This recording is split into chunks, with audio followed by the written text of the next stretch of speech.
விநாயகர் புது உருவத்தோட உயிரோட வந்ததையும் பார்வதி அவரை ஏத்துக்கிட்டதையும் போன எபிசோட்ல பார்த்தோம். இன்னைக்கு எபிசோட்ல அந்த இடத்துக்கு வர சிவபெருமானை பார்த்து விநாயகர் சொல்றாரு, அப்பாவோட தவறு எதுவுமே கிடையாது நடந்த விஷயங்கள்ல. அவர் உண்மையதான் சொன்னாரு. ஆனா எனக்கு இருந்த சக்தினால அகம்பாவத்தினாலையும் நான் எதையுமே புரிஞ்சுக்கல. எனக்கு கொடுக்கப்பட்ட தண்டனையும் சரியானதுதான். இதனால இந்த பிரபஞ்சத்துக்கு ஒரு பாடமும் கிடைச்சிருக்கு அப்படின்னு சொல்லிட்டு சிவன் கிட்ட நான் செய்த தவறுக்கு மன்னிச்சிருங்க, என்கிட்ட இந்த அகம்பாவத்தை நீக்குனதுக்கும் ரொம்ப நன்றி அப்படின்னு சொல்லவும் சிவன் சொல்றாரு, தவறு உன்னோடது மட்டும் கிடையாது.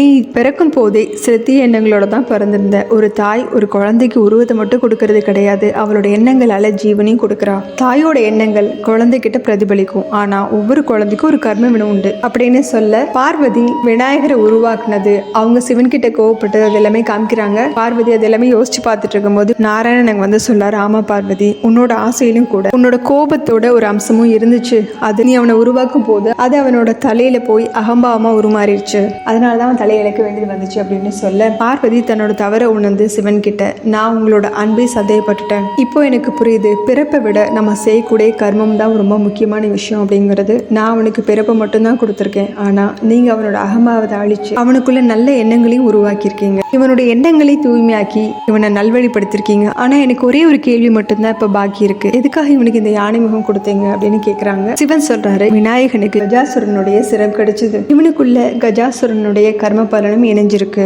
நீ செய்த யாகத்தோட பலன் முழுமையா கிடைக்கிறதுக்காக இவன் உயிரிழந்து மறுபடியும் உயிர் பெற்று வந்திருக்கான். அதனால இது முதல் விநாயகன் கஜமுகன்னு அழைக்கப்படுவான் அப்படின்னு சொல்ல எல்லாருமே சந்தோஷப்படுறாங்க. விநாயகன் வினைகளை தீக்கிறதுக்காக சங்கடம் வரதுக்கு முன்னாடி எல்லாத்தையும் உணர்ந்து கொள்ளணும். அதனாலதான் இவனுக்கு கஜமுகன்கிற பேரே வந்துச்சு. கஜாசுரன் இன் கூடவே இருந்து ஞானம் பெறணும்னு ஆசைப்பட்டான். இப்போ அவனோட ஆசை நிறைவேறுச்சு. இனிமேல் விநாயகன் சங்கடங்களையும் வினைகளும் தீர்த்து கஜபதியா இருப்பான் அப்படின்னு சொல்ல இந்திரன், நீங்க அனுமதிச்சீங்கன்னா விநாயகருக்கு நாங்க எல்லாருமே ஆசீர்வாதம் வழங்க விரும்புறோம் அப்படின்னு சொல்ல அவங்களும் அனுமதி கொடுக்கறாங்க. நாராயணன், லட்சுமி, இந்திரன், அக்னி தேவன் எல்லா தேவர்களுமே அவருக்கு ஆசீர்வாதம் பண்றாங்க. எல்லாரோட ஆசீர்வாதத்தினால எல்லாரோட சக்தியும் விநாயகருக்குள்ள இணையுது. நாராயணனும் இங்க எல்லாரோட ஆசீர்வாதத்தினால இன்னைக்கு விநாயகனுக்கு கிடைச்ச சக்தி மூலமா பிரபஞ்சம் முழுக்க அமைதியையும் பலத்தையும் பெருக்குவான். அவனுக்குள்ள இருந்த தீய குணங்கள் எல்லாமே மறைஞ்சிட்டதுனால இந்த பிரபஞ்சத்தோட அவரோட மொத்த வடிவமா அவனே இருப்பான் அப்படின்னு சொல்ல நந்தியும் எல்லா கணங்களோட தலைவராகவும் அவர் இருப்பாரு அப்படின்னு சொல்றாரு. இதை கேட்டு சந்தோஷப்பட்ட பார்வதியும் அப்படியே ஆகட்டும், இன்னையிலிருந்து